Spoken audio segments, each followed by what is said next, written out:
Assalamu alaikum wa rahmatullahi wa barakatuh. Alhamdulillah, alhamdulillah hamdan kathira. Wassalatu wassalamu ala Rasulullah wa ala alihi wa sahbihi ajma'in. Ashhadu an la ilaha illallah wahdahu la sharika lah. Wa ashhadu anna Muhammadan abduhu wa rasuluhu wa khataman nabiyyin wa rahmatul lil alamin. Wa da'iyan ila Allah bi idnihi wa sirajan munira, amma ba'd. I'm going to tell you tonight about my journey from where I once was as a former Christian youth minister to how I got to where I am now. There's a lot of bumps in the road. You know, it seems pretty clear. Yeah, you're a minister and now you're a Muslim. You know, but there's a little bit more to it, inshallah. So just bear with me, and hopefully you'll get something out of it. Because the point is, at the end, is I want you to get the message behind the story. Because if I was traveling around the country just to tell my story, then I would be wasting time. It's on YouTube. Anyone can go get it from anywhere in the world. So inshallah, we're going to begin at the beginning. I was born and raised in Greenville, South Carolina. I was born and raised in Greenville, South Carolina. And I was raised by my grandparents, because at a very early age, my mother had stepped out and my father was working 2 jobs. So it was me and my grandparents. And my grandparents were the traditional, conservative, Southern Christian folk, as they say. They were they were very, very conservative in their ideals and their ideologies, in their ways. You know, as you hear about, people being set in their ways. That was my grandparents. Like we did it this way, and this is the way you did it every single day, and that was it. And we were very religious in the sense that we went to church on Sundays, we went to church Sunday evenings, we went to church Wednesday. And in Christianity, that's considered very religious. And it was not hard for us to go to church, and it was not difficult for my grandmother to drag me to church every Sunday, which as a kid is what they had to do, because the church was 2 houses down from our house. There was 2 houses, and then there was the church. So it was not hard for them to drag me every Sunday. And I hated church as a kid because of the simple reason that, we were brought up United Methodist. And Methodist is, for any of you know, it's very traditional. It's not like you think about like screaming and shouting in church and all that. No, you listen to the preacher, you stand up and you sing, you sit back down, you listen to the preacher, you stand up and sing, you sit back down, listen to the preacher, and that's it. That's all that happens. And the pews, as they call them, the chairs are made out of wood. They're hard. You get tired of sitting there. You're fumbling around, playing with the money that my grandmother gave me to put in the offering plate, all of these things. That's what I remember from church as a very small boy. But the thing that I do remember enjoying about church was Sunday school.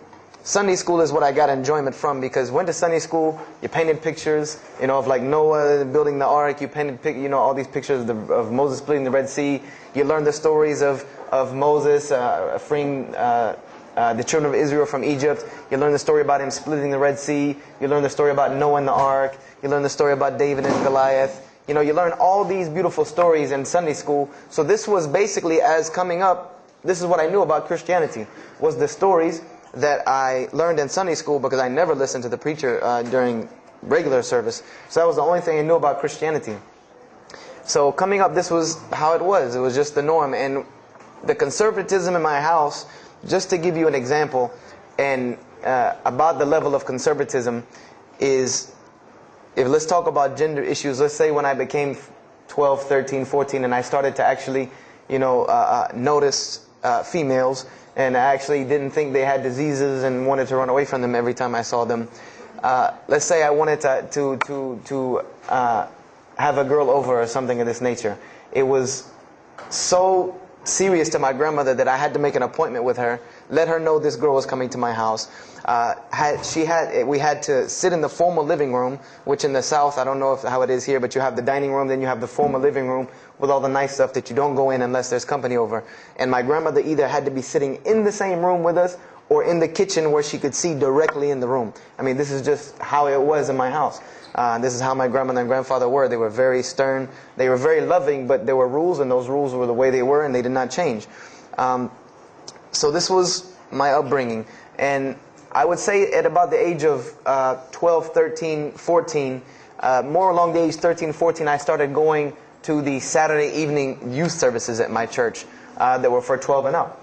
And the youth services were held in the gym, and they were totally different than church. At the youth services, you went, we played basketball, we played volleyball, we played dodgeball, we played every kind of sport, and we ate pizza and cake and candy, all the stuff kids like to do. And at the end, the youth minister, who happened to be my catty corner neighbor across the street. When I was 14, he was 17. He was the youth minister, so he would sit us down and give us a 30-minute lecture about Christianity, about something about God. He would give us a 30-minute sermon, and that's how the youth services were. And going to these youth services, I met some other people who went to other youth services. They invited me to Young Men for Christ and other things that were going on in South Carolina. And so I started to go to these different retreats and camping trips with them. And so that is when I would say that I started to become a Christian out of will. I became a Christian because I wanted to, not because it was something I was dragged to do. I started to actually want to be Christian. This is something I wanted to do. I made my own choice and my own decision to do it. So when I turned 15, I started going to high school. And when I was a freshman in high school, my best friend, who was the youth minister, was a senior in high school. And I remember we had a very close bond because I had not had my license yet, so I used to ride with him to school every day. And it was a big deal for me to be able to ride to school with a senior, especially since he had a brand new, or it was a brand new, but he had a restored '67 Mustang, which I've always been a fan of cars when I was a kid. So we had a very close bond, and we were very good friends because both of our parents were very similar. They didn't let us do much. So we spent a lot of time with each other. And when I became a sophomore, he graduated and started to attend Bob Jones University. I don't know if that rings a bell with anyone, but Bob Jones University is a very prestigious conservative Christian college in South Carolina. It's probably the most conservative college I've ever seen. Because the Moody Institute is known as one of the most famous in this country, it's in Chicago.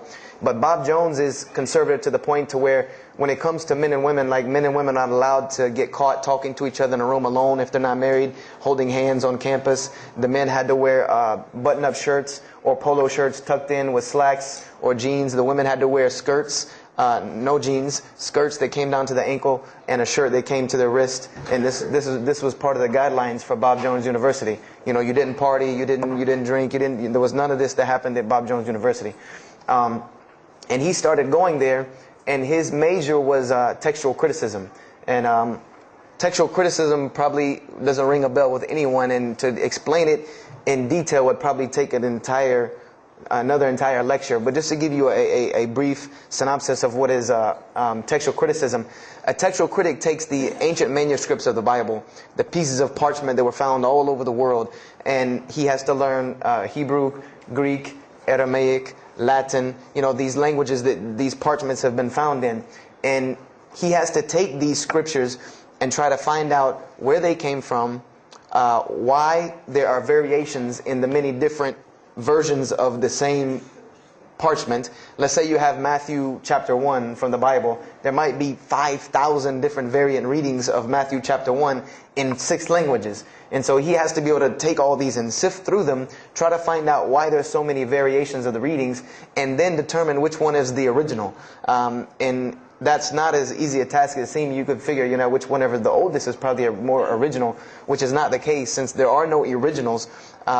You might have one parchment that is the oldest parchment of the group, but it might be a copy of a copy of a copy of a copy of a copy of a copy laden with mistakes. And then you might have the newest parchment in the series that might be a once over copy from an original, or a twice over second copy from an original.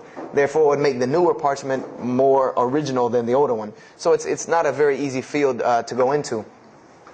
And he started studying textual criticism, and being that I was his best friend, I started studying textual criticism. Whenever he was, doing his homework or research papers, I was right there with him. Whenever he did a homework, he would always let me read it. Or when he finished his papers, he would give them to me. He would pass down all of his papers to me. Every textbook, when he was done with it, he would give it to me. I started to learn a little bit of Greek, a little bit of Hebrew. So I became, started to become a layman's textual critic, and I applied to Bob Jones University in my sophomore year because it was a 3-year waiting process for Bob Jones. And when I turned 16, almost 17, my friend came to me one day and he asked me a question that I had never really even pondered upon. He asked me, he said, "Have you ever read the Bible?" And I said, no, in church. I mean, yeah, we've all read the Bible in church. You know, your parents make you open it up and look at it. And at the Bible studies that I went to, Young Men for Christ, we did have Bible studies, and we'd read a few passages and talk for 2 hours about those few passages. But he's like, no, have you ever read it? You know, like you read a book beginning to end. I said, no, I don't know anybody that's read, nobody that I knew had ever read it, beginning Genesis 1:1 to the end. He said, but this is the inerrant Word of God, as we are taught. This is our instructions on earth. Why haven't we read it? You know, why have we not read this book? And I said, you know, that's a very good question. And he gave me a challenge. Well, it was basically a challenge for us both. He said, let us start with Genesis 1:1 and let's read the Bible and let's see what God says to us. Because this is the inerrant Word of God, inspired to men, for instructions for us. So let us see what God says to us. If God can talk to the preacher through this book, why can't He talk to me? I said, you're right.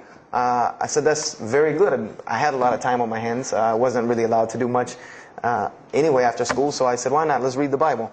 I was somewhat nerdy as a 14, 15-year-old, 16-year-old. So we started to read the Bible. And we decided to go from Genesis 1:1. And what we tried to do, this was the attempt that we made, was to not think of anything that we'd ever heard about Christianity, but to open the Bible and let's say I just found this book in the desert and read it and see what it says to me.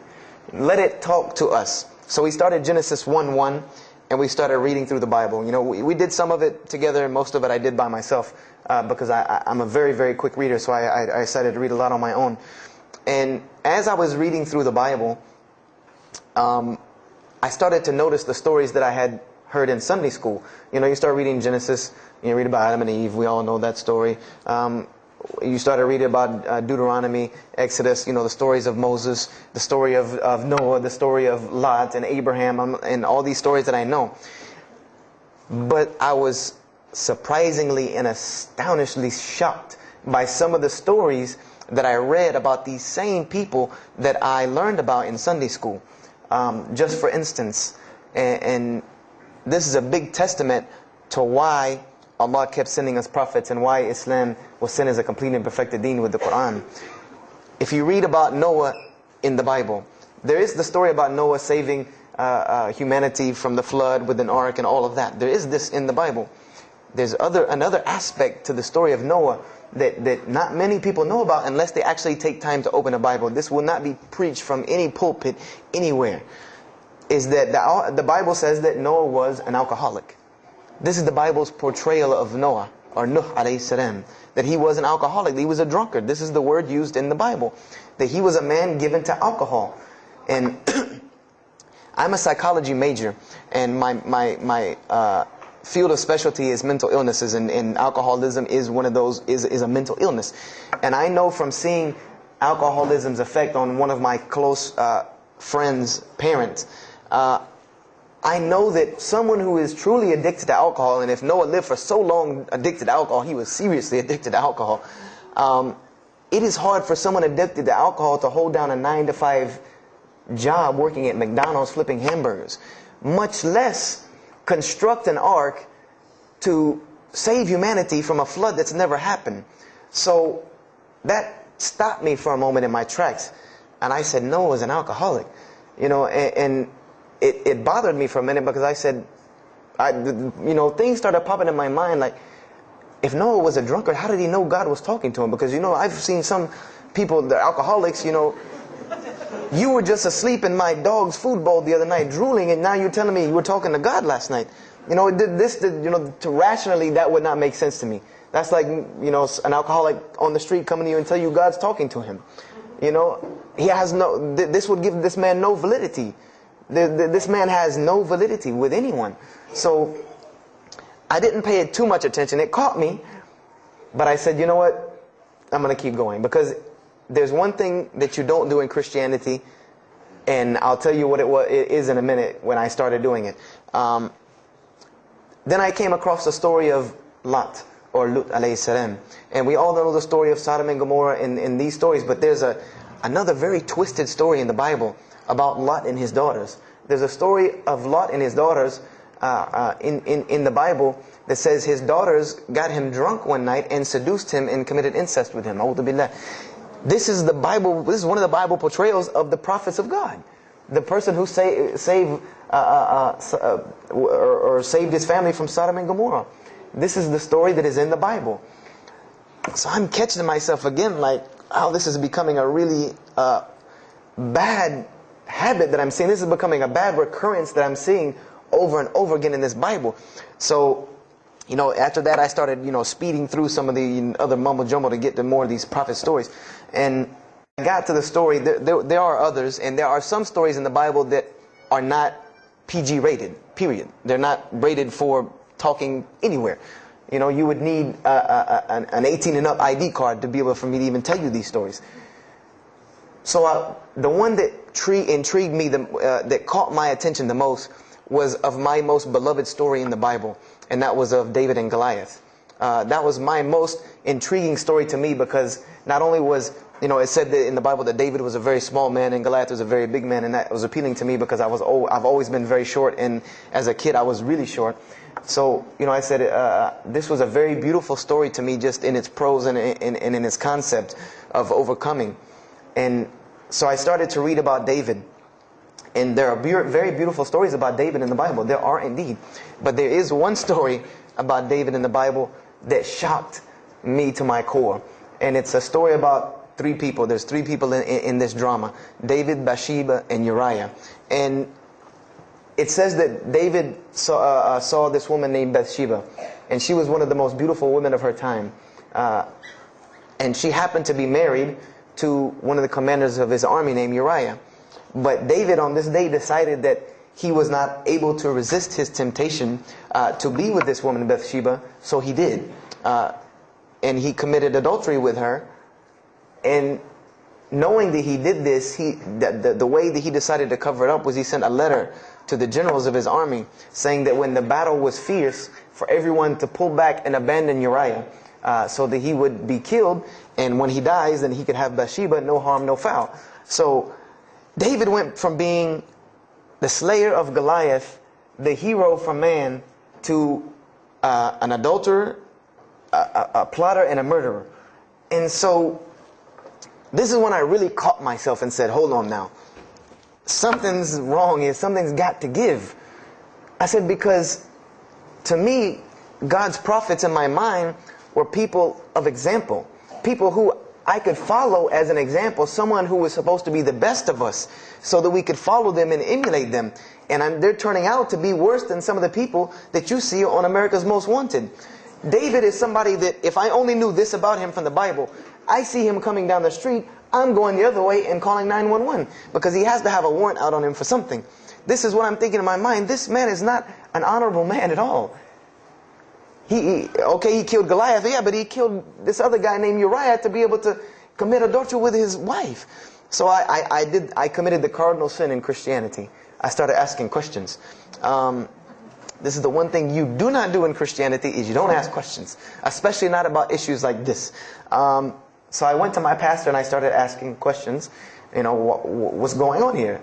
Pastor, there's a very bad recurring habit about these men in the Bible. What is the deal here? And I remember he told me the same thing that almost every pastor or every evangelist or anyone I talked to about this, same answer, almost like it was programmed. They would put their hand on my shoulder and say, Brother Joshua, don't let a little bit of knowledge wreck your faith, because you're not justified by knowledge, you're justified by faith. And they would quote me verses like, lean not on understanding, Paul's, we're justified by faith in Jesus Christ. They would quote this whole line of thing to me like it was already pre-programmed, that they programmed in pastor school that people are going to ask you questions and here's the answer. So I said to myself, I don't know, Pastor, this just seems kind of odd. He said, let me tell you something. What you're reading is the Old Testament referring to God's covenant with the children of Israel. And they were a different people, a very stubborn, crazy people. So why don't you move on to the New Testament? In the New Testament, you'll find the new covenant that we're under with Jesus Christ, and I promise you things will change and be better. I said, okay, perfect. So I went ahead and finished and got to Malachi and then started with the New Testament. So I opened the New Testament. I said, here we go. Let's start all over again. But there were a few things that I had learned from the Old Testament that I wanted to keep in mind when I started to read the New Testament. I learned, number one, that God was one in a unique sense. This is what I learned from the Old Testament, that God was one in a singular, unique sense. This is over and over and over and over very clearly in the Bible. God's nature is one. This is so clear through the Old Testament. And that He was very jealous about His worship. And every single time the children of Israel would turn to something else other than Him, He would punish them and restrict their lifestyle. This is something that I learned. And it kind of, the similitude to me with how God dealt with the children of Israel was, and I hate to use this stark contrast, but it's almost as if one of us went out, God forbid, I hope not, and let's say we went out here and robbed a bank. You rob a bank, you're going to jail for a long time. And every day when you wake up, do you think that jail is going to look like the Hilton at LAX? No, I doubt it. It's probably dark, cold, bad food, orange jumpsuits, not nice people, the whole 9 yards. And the reason why this is, and I know this now from studying psychology, is that this is supposed to be a stark reminder every single day when this person wakes up that you are in jail. This is supposed to remind them every single day you're in jail because you committed a crime. And we run this, not you. This is the message that is being portrayed to this person in jail. So when the children of Israel kept rebelling against God, He restricted their lifestyle. If you study Judaic law now, it is some of the most strict religious law you can find. All of the good things that we enjoy as Muslims, even when it comes to dietary laws, like the good parts of the meat that we are allowed to eat, they can't have these things. These are things that are restricted from them. Why? Because God, Allah, wanted to remind them every day that I am Allah. I am your God. You will worship me. I run this, not you. And I understood this from reading the Old Testament. This is a concept I had come across. So I started with the New Testament, Matthew, Mark, Luke, and John. And one other thing that I did when I started to read the Bible was, if you go to Barnes & Noble, let's say you go to Barnes & Noble and you take a book off the shelf. What is usually the first thing you look at? The title. Then the next thing, the author. You want to know the title and the author. What is the name of the book? Who wrote it? And if you do this test with every single book of the Bible, you get a title and no author. Author unknown.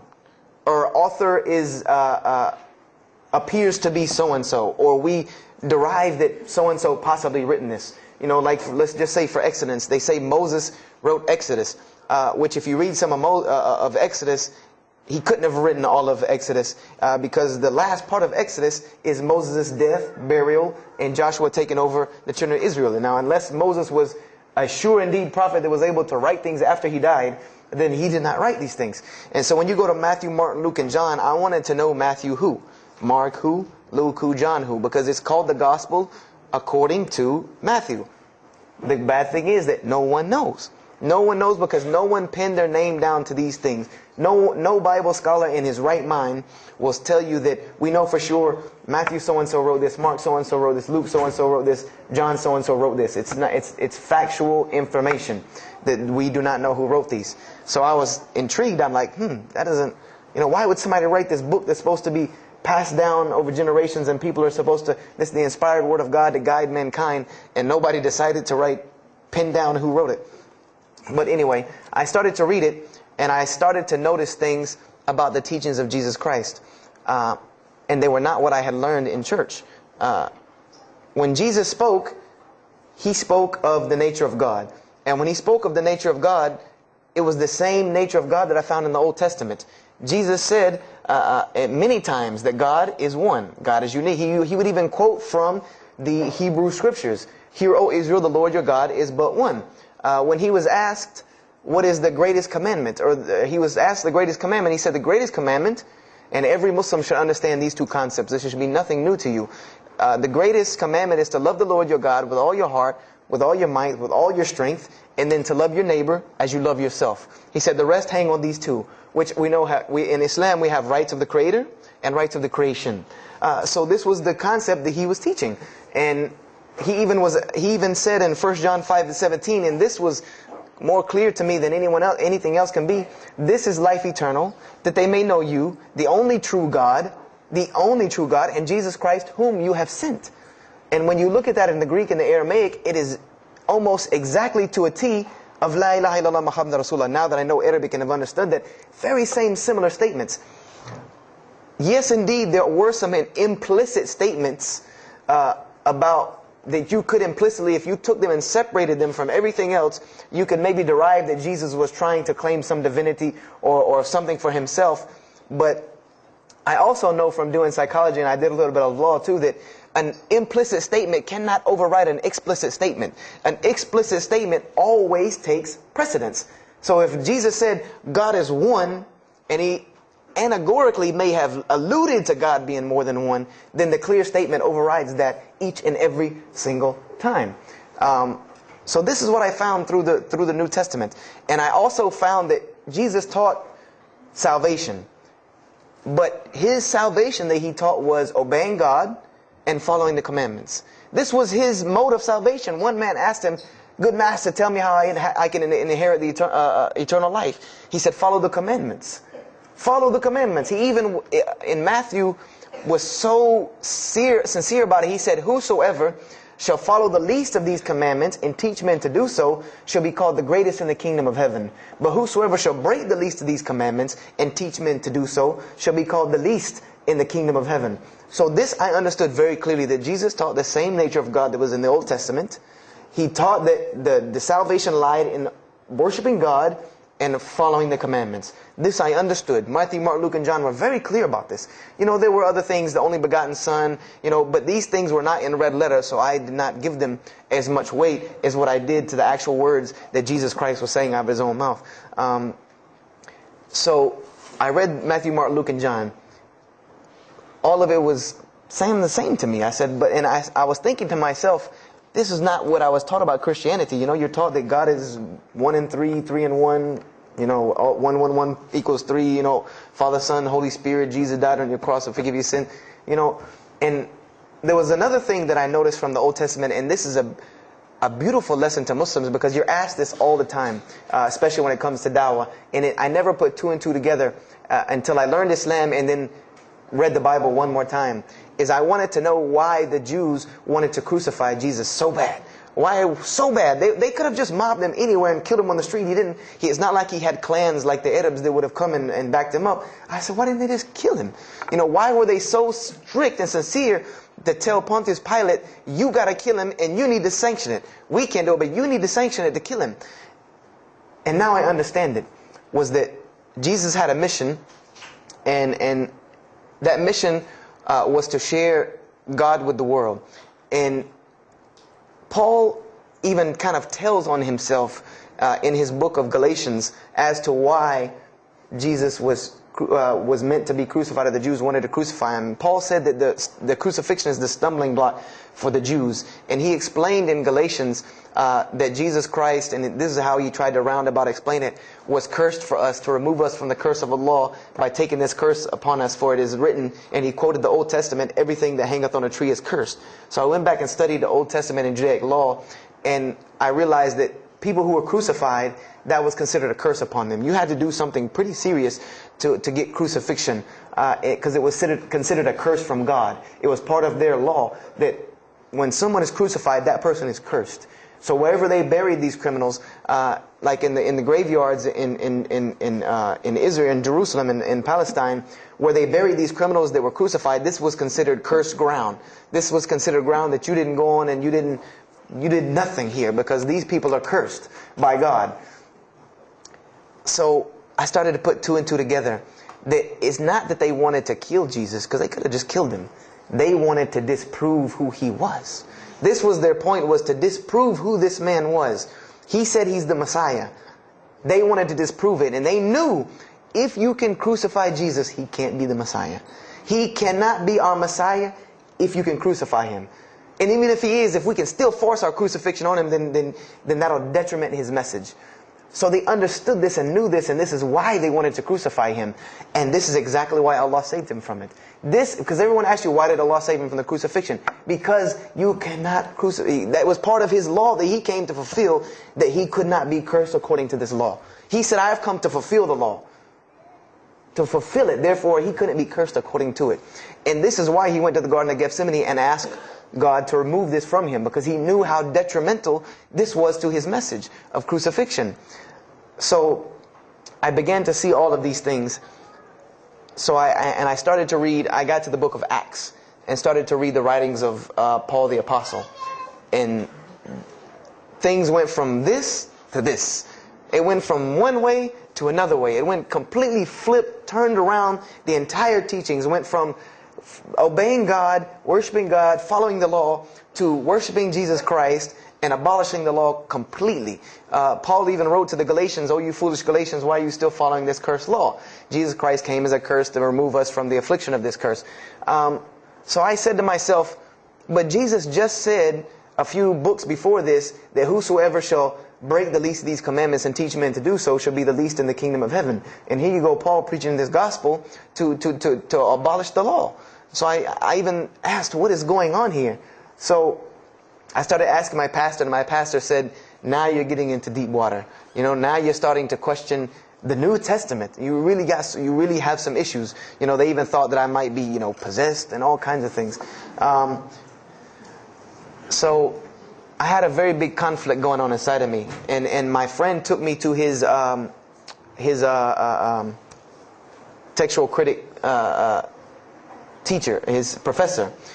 And what this man told me probably wrecked my faith in Christianity. And I always say, I doubt he would be very happy me traveling around the world telling people that a Christian professor from Bob Jones University wrecked my faith in Christianity. But he did. Because what I asked him was, what happened to all these contradictions? You know, in the Old Testament there are many contradictions. If you study Hebrew language, you'll understand that when you read some of the Old Testament or the Torah, that there are some parts of the Torah that you can see is the most beautiful Arabic that you can see, the most beautiful Hebrew that you can see, just like when you read the Quran. It's very beautiful Hebrew.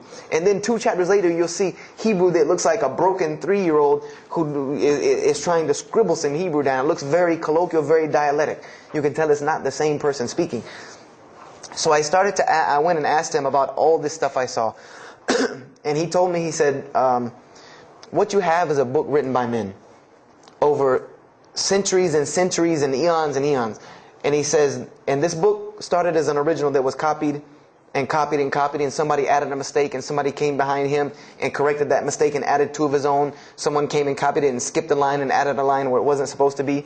And then someone else came and copied it and took it to his country, and in order for it to fit well with the doctrine they were teaching, he would cross out a dot here or cross out a word here or change a word here so that it would fit with the theological ideas of this part of the world.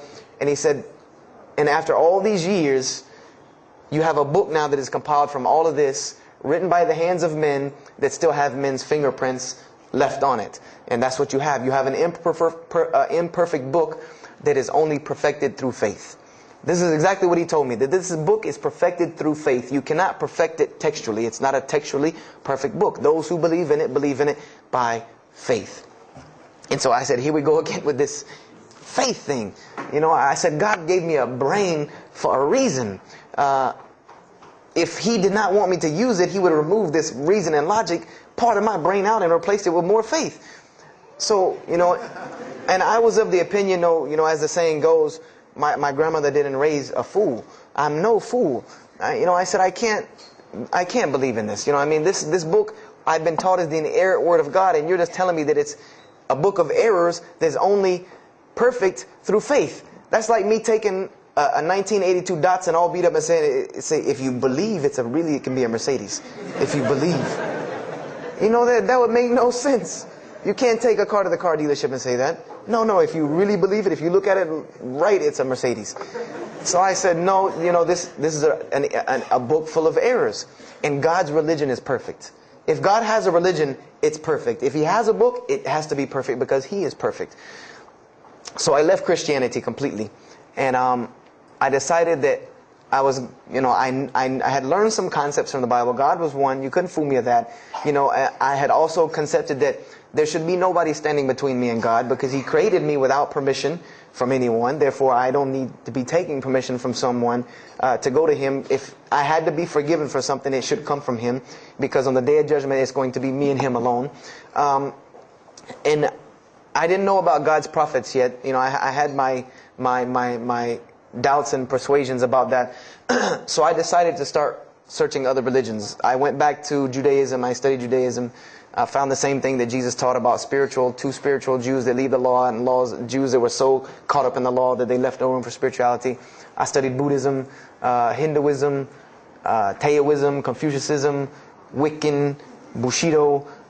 Everything I could get my hands on, every type of ism or religion, I studied it. But there was one litmus test that I used for every religion. And whenever I met them, or the people or whatever about this religion, I would always ask them, do you have a book?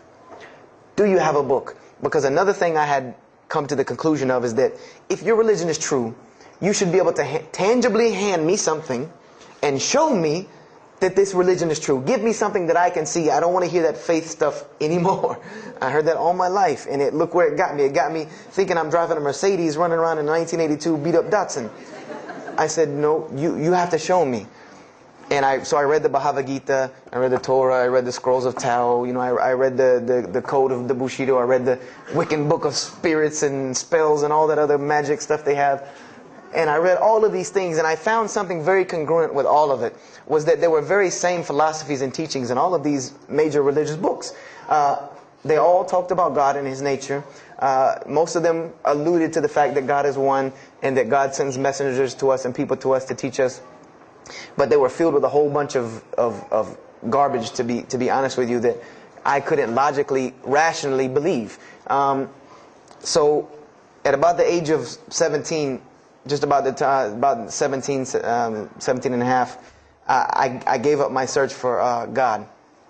And I became kind of angry with God, because I said, here I am looking for you, and I can't find you, and it doesn't look like you're giving me any help.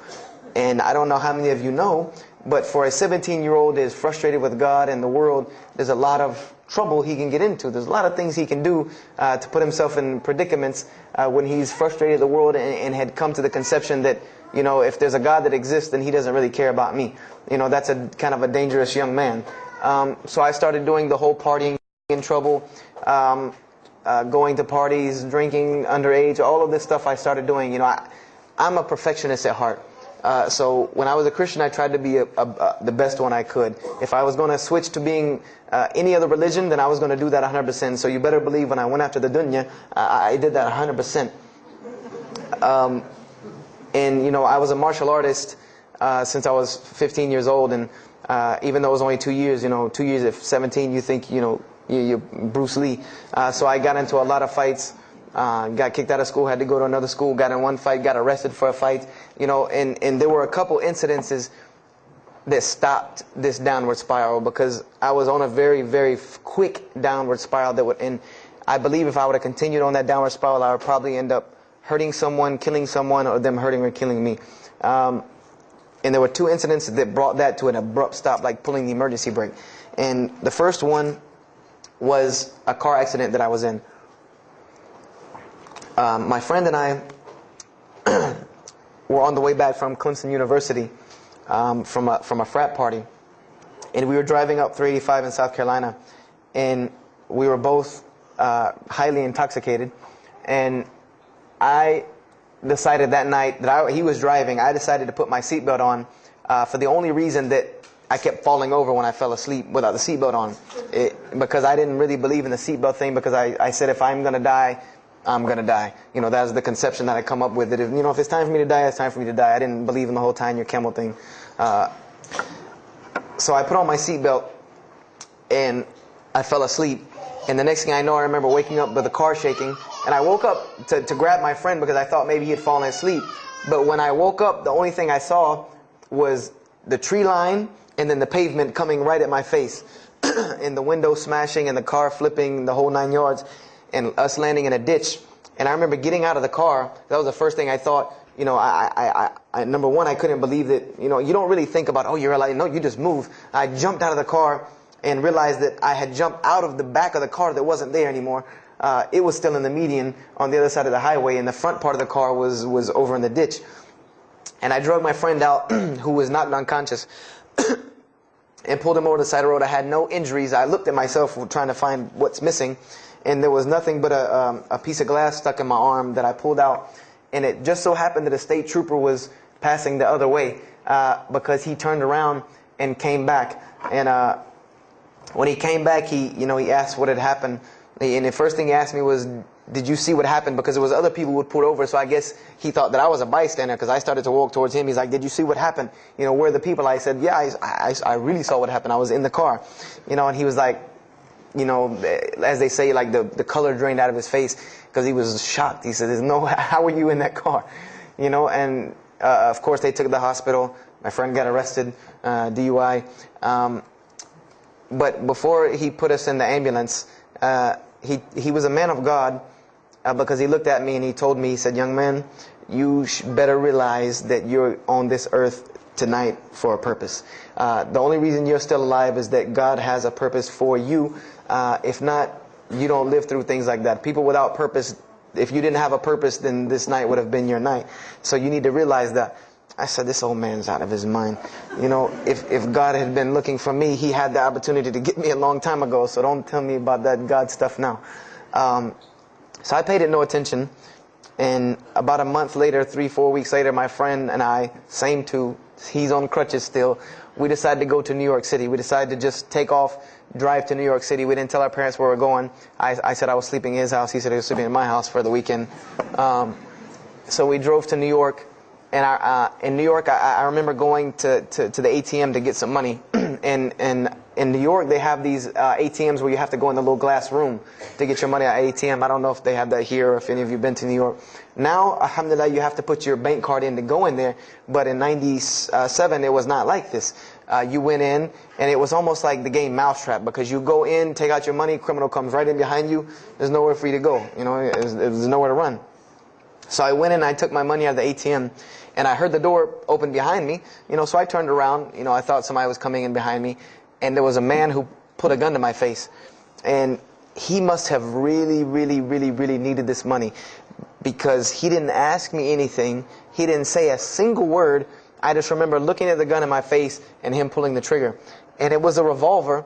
And to this day, I'll never forget that image in my head of seeing that little spindle turn and hearing that very distinct click of a revolver. And it probably could have been like a 32 snub-nosed gun like this, but when it was in my face, it looked like one of those like cannons that you see on the movies. And I remember when he pulled the trigger, I didn't think anything. You don't think anything. It just blank. You just go into this like shock of blankness. And then a couple seconds later, thankfully I had been doing martial arts.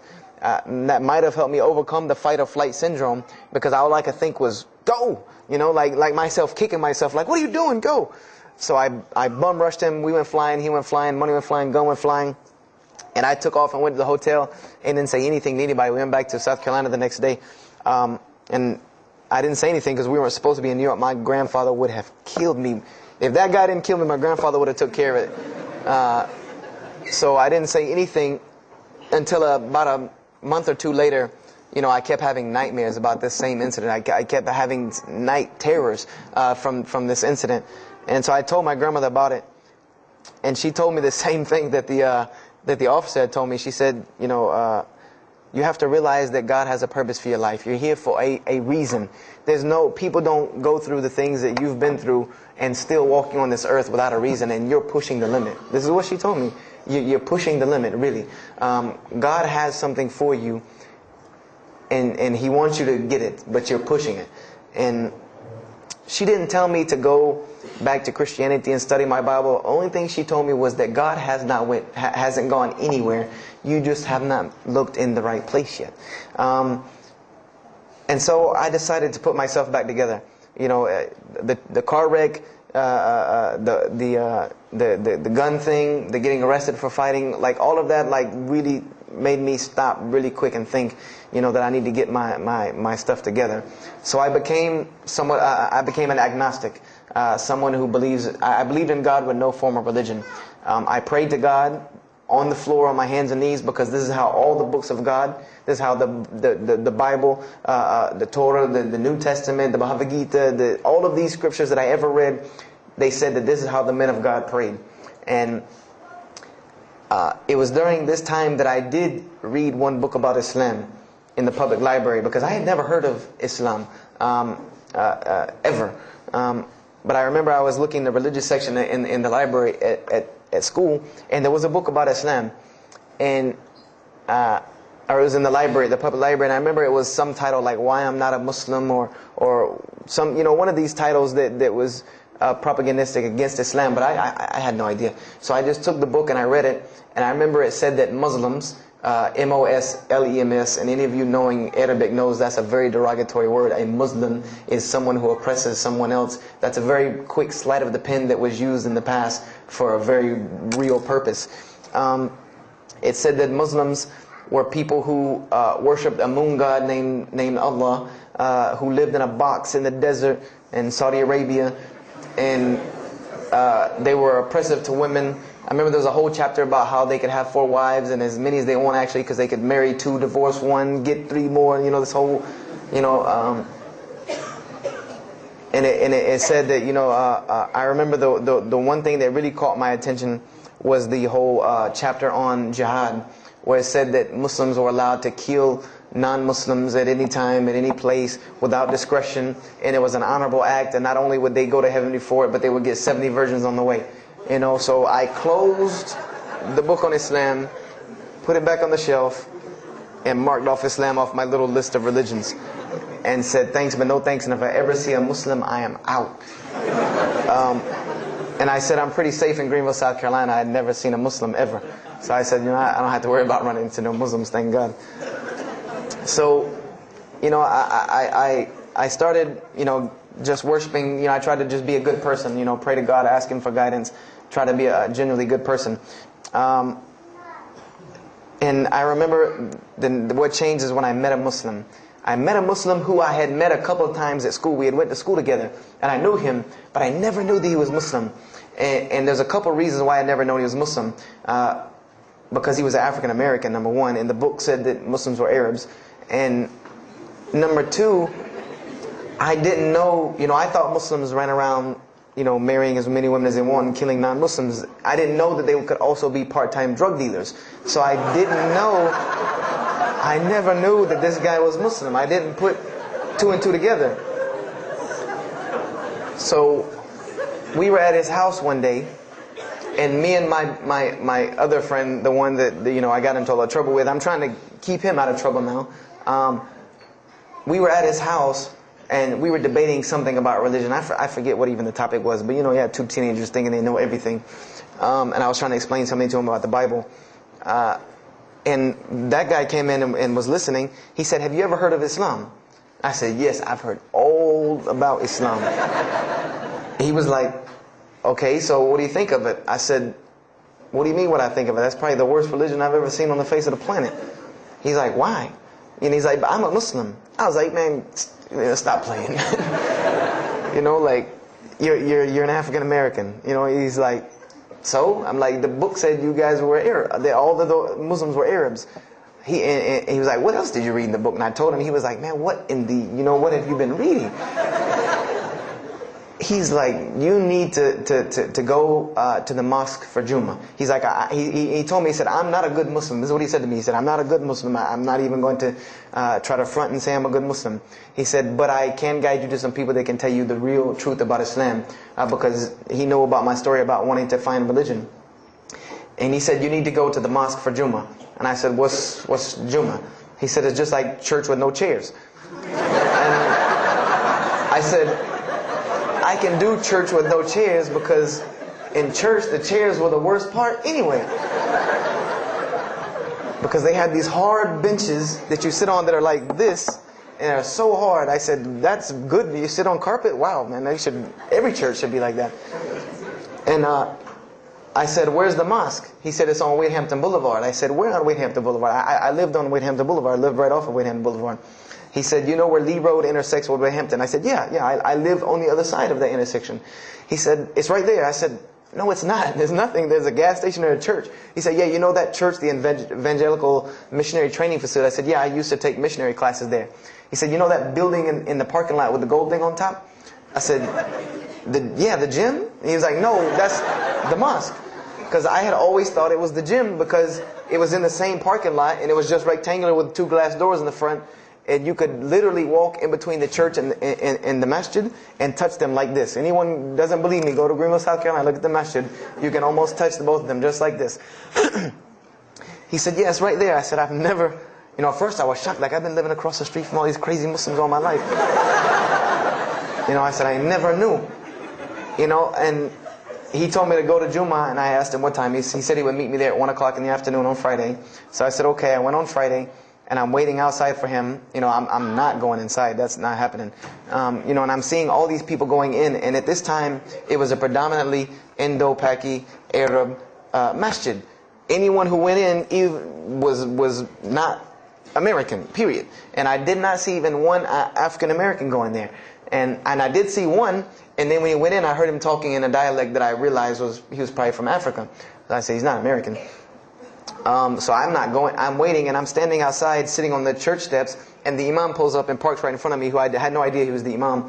But he got out and he asked me, am I waiting for someone, this, that, and the other? And I explained to him. He said, oh yeah, we know this brother. You don't see him that much, but we know who he is.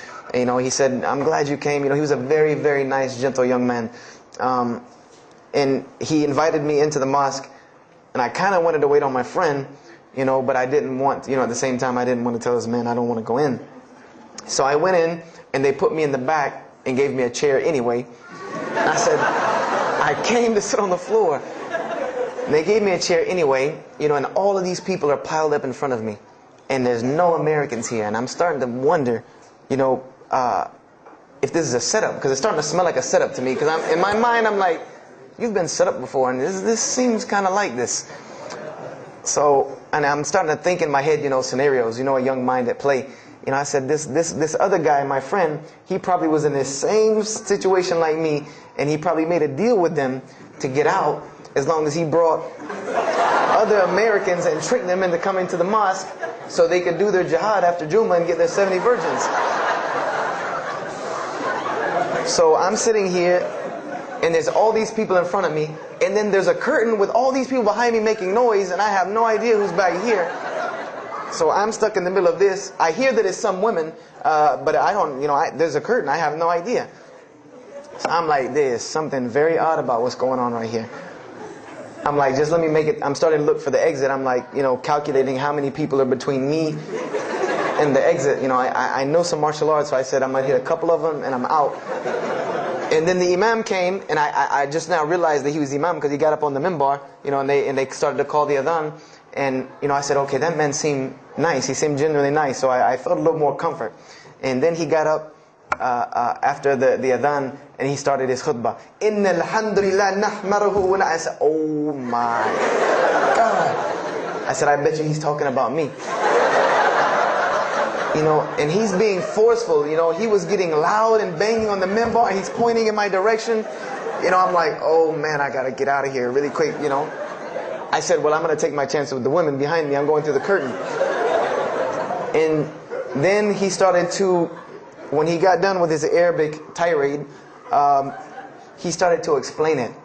That verily all praise belongs to Allah alone, or God alone. In Him do we worship, in Him do we seek help and assistance. We seek refuge with Him from the evil that lies. He explained what he said in Arabic, and it sounded to me so beautiful. It was very, very beautifully prosed, what he said, and I wanted to know where he got that. I said, where did he get that? Because it was only about God and about the nature of ourselves. All of us should know that the beginning of the khutbah, and he quoted the 3 verses from the Quran. O you who believe, fear God as He should be feared and do not die, and instead of a state of submission to Islam. He was a very wise man because he translated everything. It was almost as if he knew I was there and translated everything for me. I remember to this day what the khutbah was about. And I don't know if he did it because I was there, or if that was his already planned khutbah, but it's almost as if it was meant for me. The khutbah was that, the title of it was that the forgiveness of Allah is open to anyone at any time, at any place, no matter what, unless they have committed shirk. And the prose of the khutbah was a very long hadith.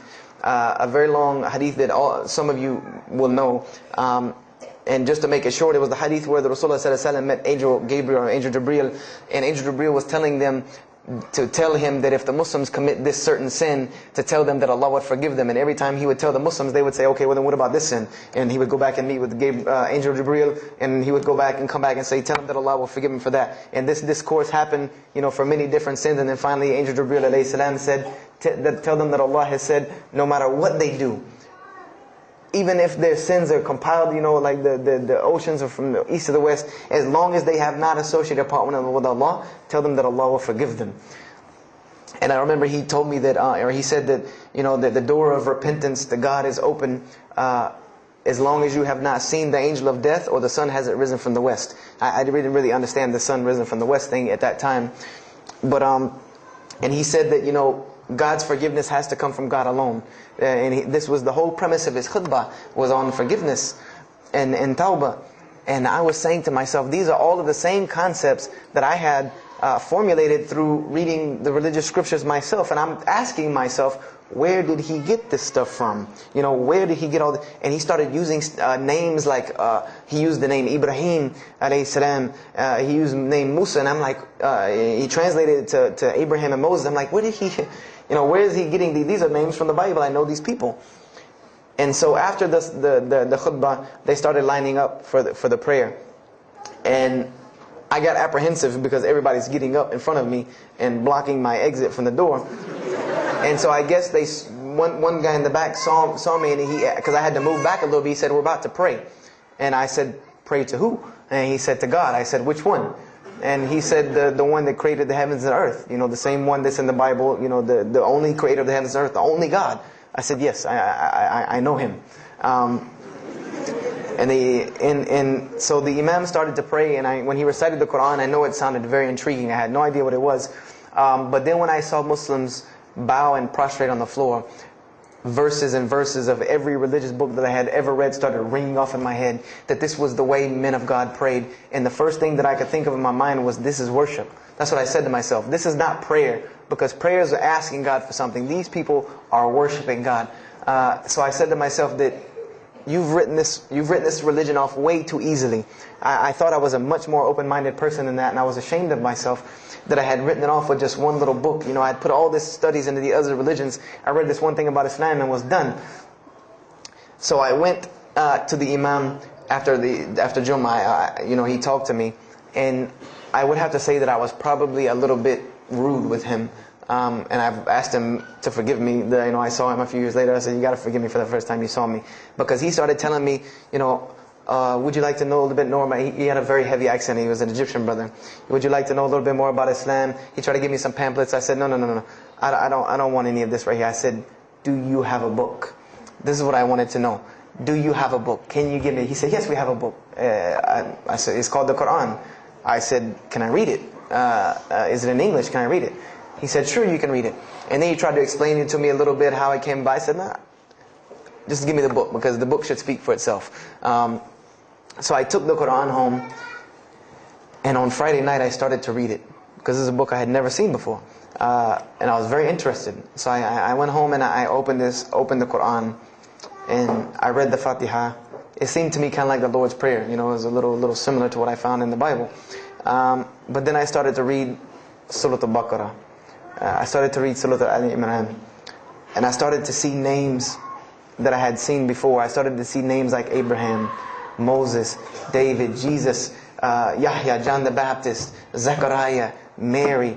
And I said, I know all of these names, but there was something different about these people in this book. The prophets that I found in the Bible were people that were deplorable, of not very good character. These same men in the Quran were someone who were at the highest echelon of moral character and moral fiber. They were someone that was an example to be followed because they lived the message that they preached. Therefore, they were able to be followed and emulated. So, I read all of these chapters and I read the story of Jesus, peace be upon him. Because when I saw the name Jesus first, that really intrigued me. I wanted to see, what does this book have to say about Jesus? And I read the story in Ali Imran, and I read a story in Surah Al-Maryam. And it was more beautiful than anything I had ever read in the New Testament, or any nativity story that I had ever heard. It was more beautiful than that, times 10. I remember the only thing that I could capture in my mind was the miracle of how, because in the Bible you never really figure out the conflict of how Mary gets over this finger pointing at her about her coming with a baby and she's not married. There's no real end to that. There's no real defense for her from this in the New Testament.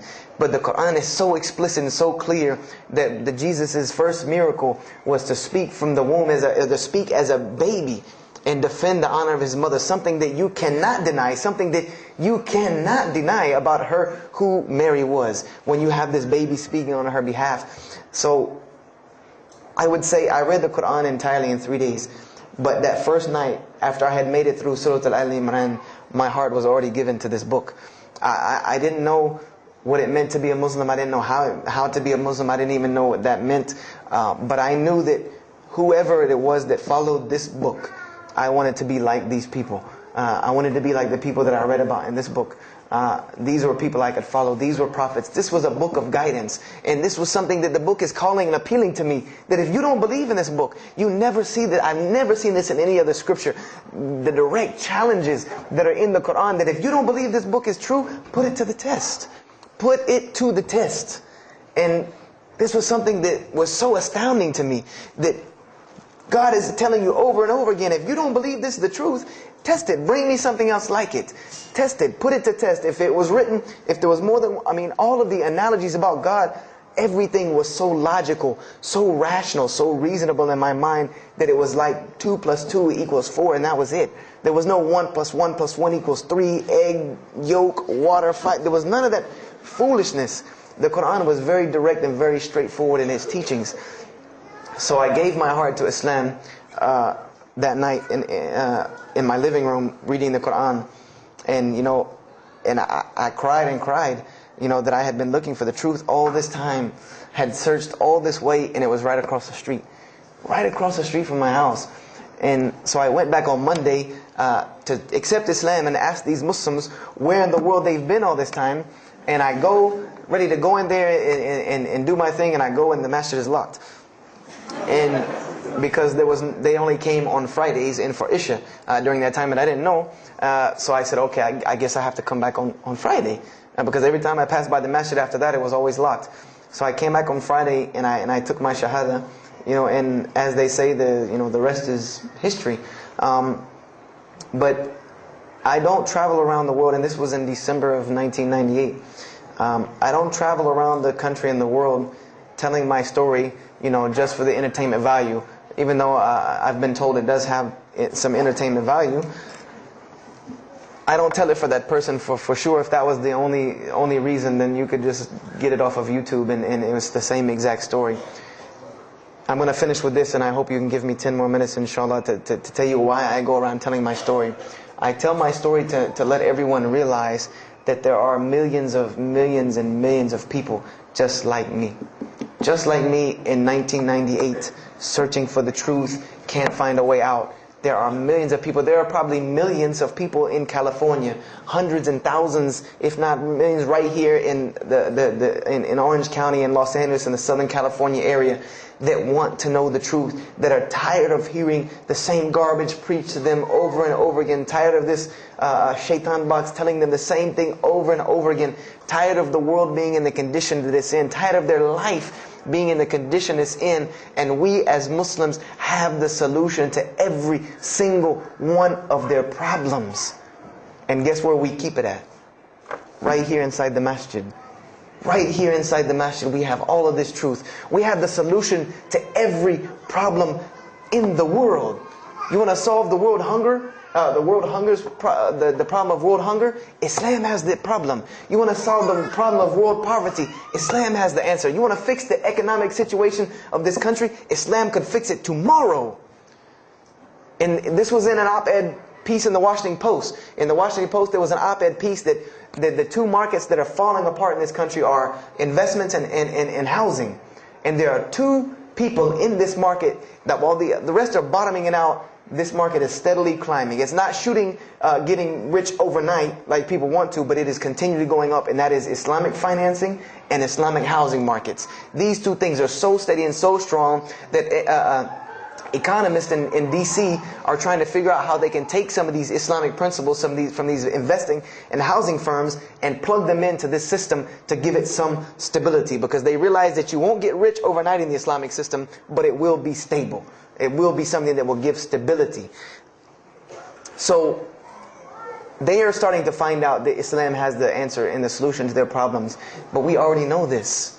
We already know this, that we can solve every world problem with Islam. We'll put an end to it. But the problem is, we're hiding it from the people. Unfortunately, willingly or unwilling, knowingly, unknowingly, we are hiding this from the people. And there's a statement in the Quran and that Allah warns the Jews about what they did with their religion. And it is a statement that is left in the Quran for us, that verily those who conceal the evidences and the clear proofs, after we have made it clear for them in the book, they are those who are cursed by Allah and cursed by those who curse, unless they repent and reveal that which they have been concealing. Those I will accept their repentance, because I am the one who accepts it, the most merciful. We have become guilty just the same way the Jews have of hiding the truth about their religion. When they saw the Prophet Muhammad ﷺ, they knew the truth and wanted to hide it. People, we know the truth about Islam, and we are hiding it. We as Muslims are running around begging Allah for dignity and honor and help, when He has already given it to us in this deen. Everything that a Muslim could ever want has already been given to him in this deen of Islam. Anything that you ask Allah for, there is an account set up for you to go take it out of. You just got to find it where it's at. And any of you, I'm not going to go through the ayahs for they're too long, but if you want to know the solutions to every one of your problems in this world and the hereafter, just go read Surah Al-Saf, ayah 10 through 13. Very, very easy solution. If I had the time, I would read them to you, inshallah. But we have the cure to every disease in the world, and we're not giving it to the people. And I want to use this as a parable, because I really want this to hit home with you. Let's say, what is your name, brother?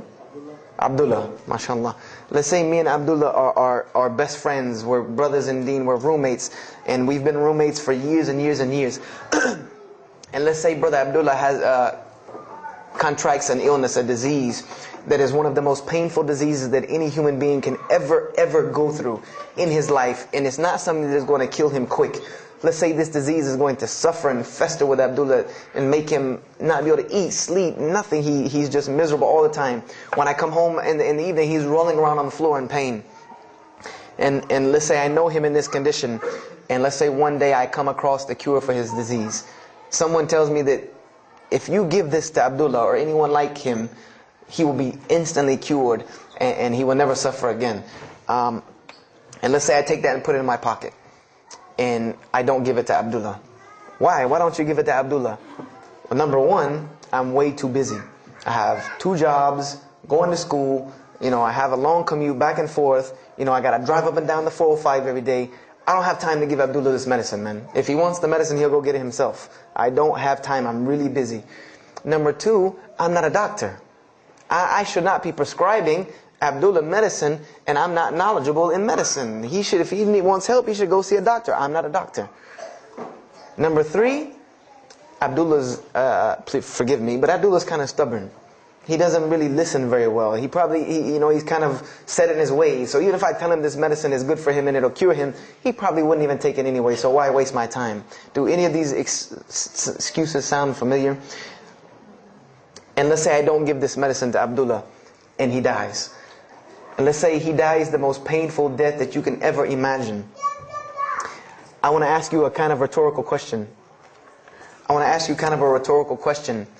Do you think on the Day of Judgment that Allah is going to call me and Abdullah up and ask him about this incident between me and him because I've oppressed him? I have oppressed him. I've allowed him to suffer knowing that I could ease his suffering. I'm sure Allah is going to ask us about this. But you know the beauty about Islam is that if Abdullah was a good Muslim, bore this disease patiently and died, he dies as a shaheed, inshaAllah. And on the Day of Judgment, this is how beautiful Islam is, that he could very well come before and Allah ask us about this and Brother Abdullah say, you know what? Allah, I forgive him. So you forgive him. This is the beauty of our religion. And Allah will forgive me. But the disease I want to tell you about is the disease that every single non-Muslim walks around with every single day, and they don't even know it. It has no real physical symptoms, and that's the disease of shirk, the disease of being jahl, being ignorant about Allah subhanahu wa ta'ala. Allah gives them life, and they worship someone else. Allah feeds them, and they thank someone else. He created them and fashioned them in the womb of their mother and knows them better than they know themselves. And they have no idea who He is. They don't even know who He is. If that doesn't pain your heart to see a person in this condition, then for sure the hearts have become hardened. Because when I see non-Muslims, especially when I sit in places like airports, I see this disease. I see it on them. I see them walking around with it. And there's so many of them passing me, I think to myself, there's no way I could talk to all of them. There's nothing I can do. And this disease is something that not only is not going to show up as a physical symptom, and is going to leave them ignorant about Allah subhanahu wa ta'ala, but when the day they die, they will die the most physically painful death that anyone can ever suffer. The Rasulullah ﷺ said that when the angel of death comes to the disbeliever, it doesn't come kindly. He yanks the soul through the nose, and it's as if his flesh is torn from his bones. It's as if they take Brother Abdullah and turn him upside down and stuff him in a human paper shredder. This is the death that is waiting for those who do not know Allah subhanahu wa ta'ala. And you know the unfortunate thing? That while you've been sitting here listening to me, thousands of people have died. Thousands of people have lost their life not knowing Allah while I'm talking to you right now. People in this city have lost their life, and there's nothing we can do about them. They're gone. It's too late for them. We can't save them even if we want to. And that's a deplorable, deplorable, sad, sad fact that we can't save them. But there are many, many, many, many who we can save. And that all that takes is us taking this light of Islam we have and showing it to the world. There's a statement in the Bible, and I finish with this. Whether Jesus alayhi salam said this or not doesn't matter, because this statement is one of the most profound statements that has been somewhat of a focus for me in my mission of da'wah. It is said that no one would bring a candle into his home and then place a bucket on top of it, because then no one would benefit from the light. No, if someone would bring a candle in their home, they would set it on the table in the middle of the room so that everyone could benefit from this light. And unfortunately, the Muslims of this generation, we are a bunch of candles with buckets on top of it. No one can see our light. No one can see the beauty of Islam in it. Believe me, if you don't see it, believe me, take it from someone who was once standing on the outside looking through the window at that light. It is one of the most beautiful things you can ever lay your eyes on. It is a treasure to be found of treasures. And everyone else can see this, and they will see this if we show it to them. If we allow Islam to be Islam. If we start becoming Muslims, meaning that the best form of da'wah that you can do to this world is very, very simple. It's not complex. It doesn't take a 10-hour workshop, even though some of the details do. But if you want to know the way, the best way to do da'wah is for Muslims to be Muslims. That's it. Study our history. Study the history of Islam. Why was the world conquered by Islam? Not through military campaigns and wars, but through Muslims being Muslims. The most populated Muslim country, Indonesia, was because of Muslims being Muslims. A few Muslims deciding to get up off their behinds and go to another country and live their life as Muslims, not shaving off their deen to be pleasing to those people, but being Muslims. And when the people asked them and inquired, what is it about you backwards Arabs that we've heard all these crazy things about? Now you come out of the desert with pristine moral and character, and you have better ethics and morals than we do. What is it that has happened to you people? And their answer was, La ilaha illallah, Muhammad Rasulullah. That we believe in Allah and He has sent us a man named Muhammad, and we emulate his lifestyle. That's why we're like this. This is what conquered the world for Islam. This is what conquered people's hearts for Islam. Was the truth and the beauty of it, and its simplicity of its message. This is what brought me, and this is what the world needs. With all of this foolishness going on in the world, this is what it needs, the simplicity of Islam, whether they want to hear it or not. They know it in the bottom of their heart. When you show them the truth, even if they turn away from it, they know it's the right thing. They know it's the truth. And on the Day of Judgment, you can stand before Allah subhanahu wa ta'ala, having washed your hands and saying that I did my job. And I finished just one more thing. I finished with this. If you don't believe this is important, if you don't believe this is one of the most important things you can do as a Muslim, then the last statement of Prophet Muhammad ﷺ to the Muslims as a whole, he gave his farewell sermon. And we know that what his farewell sermon was a summary or a synopsis of what Islam is and its general principles. And he knew this was the last thing he was going to say to the Muslims as a whole. And how did he end this sermon? Those who are here, pass this on to those that are not here. For verily it may be that the last one that hears my message may understand it, and those right here among us. He gave a command to those Muslims to pass it on, and for those Muslims to pass it on, and for those Muslims to pass it on, until there was no one left to hear this message. This was a command he gave, the last command he gave to this ummah as a whole. And then what happened? He pointed his finger to the heavens and said, "O Allah, bear witness that I have indeed conveyed your message." And upon saying this, what happened? Allah revealed the surah, "This day I have perfected for you your deen, and completed my favor for you, and chose for you Islam as your religion." And the last statement that Prophet Muhammad ﷺ gave to us before this was revealed was that we must pass this message on. He gave us that duty. He took that duty that was only reserved for prophets. No one else, no other. If you don't believe me, go read Surah Al-Bayna about what was commanded of the other nations. No other nation was given this opportunity and blessing to pass on this deen except us. Because there are no more prophets coming. So the job falls on our shoulders. Qurans are not going to fall out of the sky and hit people when they're walking down the street. This job has now become ours. And just like if the Prophet Muhammad ﷺ had not done his mission, he would have been accountable before Allah.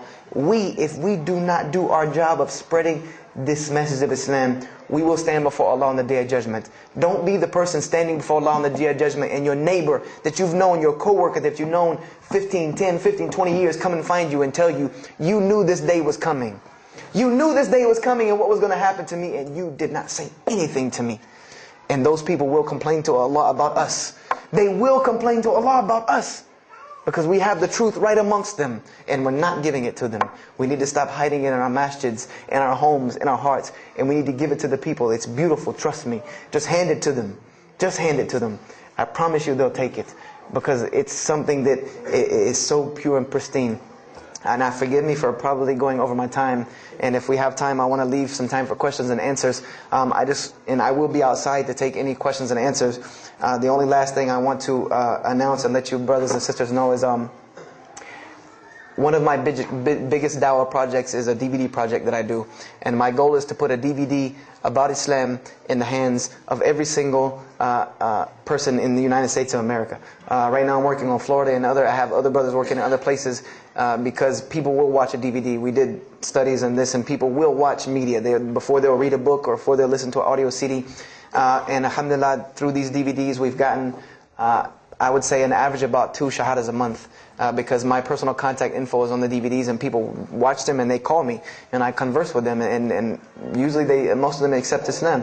I just had a shahada the day before yesterday from Irvine, Texas, from someone who had bought the DVD and given it, a Muslim had bought it, gave it to his friend. His friend hated it or didn't want it, so he gave it to another person, and that person gave it to a co-worker at work who watched it and accepted Islam. So this is one of my biggest projects. And the way this project works is I make 100 DVDs, and I brought 2 of them with me today. I'm going to explain what they are. The way this project works is I make 100 DVDs, and 75 of them go out to different dawah arenas. And the other 25 I make available for Muslims to purchase for 2 reasons: so that they can be, so that I can buy another 100 to make, and so that you can share in this ajr along with me. Because when you purchase a DVD, that makes another DVD, or you give it to a friend, then you share in this ajr with me. And everyone knows that da'wah is the biggest pyramid system because of the hadith Rasulullah sallallahu alaihi wasallam, that one who calls to guidance gets the same reward as the one guided, without that reward being lost from him. So I make these DVDs available to the Muslims so that you can put a little effort in da'wah and make another 100 inshallah. So I brought 2 today, and they're outside. One of them is called Islam in the Bible, which is basically what I just told you in a PowerPoint format, so that you could see all these verses that I saw, all these things that I read that allowed me to see the truth of Islam very clearly when I saw it, and I coincide them with the Quran so that you could see them. And there's another one the other one's called The True Gospel of Jesus Christ, where I go through the New Testament. Well, first part I think is an interview about me and my story to Islam, and there's some other Q&As on the other DVDs about nature of God and all these different things. But it's a PowerPoint presentation about the New Testament and Jesus Christ, and how you can prove to someone that Jesus Christ taught Islam from the New Testament, from their own book, that they have to agree. They either have to believe it or reject it. And if you believe it, then you have to believe what I'm saying is true about Islam. If you reject it, then this is your book, not mine. So, I try to use these 2 teaching methods, and they also can be given to non-Muslims because they're in a PowerPoint format. They're in a very educated format, and they're available outside for $10 each. So if you could, please don't make me take any of them back home, because they always hassle me about taking 200 DVDs on an airplane anyway. So please come and get them. And if you have any questions, my contact info is on there and everything. If you have any more questions for me, and my website and everything. I thank you for your time. And if anything has been of benefit, know that truly all good comes from Allah subhanahu wa ta'ala. And if anything that I have said is incorrect or hurtful or shameful, know that indeed that comes from my own nafs and my own lack of understanding. أقول كذا هذا واستغفر الله لي ولكم فاستغفروه إنه هو الغفور الرحيم. السلام عليكم ورحمة الله وبركاته.